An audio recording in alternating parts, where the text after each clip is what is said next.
പ്രധാനമായിട്ടും ഇതിൻ്റെ തിരക്കഥ എഴുതിയ മുരളി ഗോപി എന്ന് പറഞ്ഞ തിരക്കഥാകൃത്തരാണ് ആദ്യം സല്യൂട്ട് ചെയ്യുന്നത്.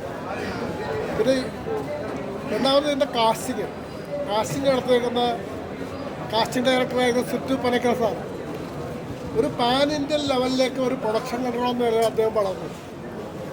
പിന്നീട് സംവിധാനത്തെക്കുറിച്ച് പറയുകയാണെങ്കിൽ പൃഥ്വിരാജ് കുമാർ എന്ന സംവിധായകൻ ഒരു പാൻ ഇന്ത്യൻ ലെവലിലേക്ക് എത്തിയിട്ടുണ്ട്. പിന്നെ ലാലേട്ടൻ്റെ കാര്യം പിന്നെ അഭിനയത്തിൻ്റെ കാര്യം പറയേണ്ട കാര്യമില്ല. പിന്നെ ഇതിൻ്റെ BGM ദീപക് ദേവ് സൂപ്പറായിട്ടുണ്ട്. ഒരു പാൻ ഇന്ത്യൻ ഒരു മാസ് മസാല പടം, നല്ലൊരു എൻ്റർടൈൻമെൻ്റാണ്. എക്സ്പെക്ട് ചെയ്ത പോലെ തന്നെ വന്നോ? ഹൈപ്പിനനുസരിച്ചിട്ടുള്ള പടം ഉണ്ടോ?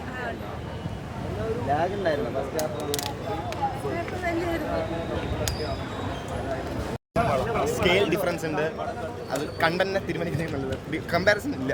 ഓക്കെ, അങ്ങനെ production quality top class, world class, music എല്ലാം ഇതുവരെ കാണാത്ത വിധം, സസ്പെൻസ് ഒക്കെ അടിപൊളിയാണ്, എല്ലാം ഉണ്ട്, ആവശ്യത്തിലുള്ള എല്ലാ സിനിമകളും.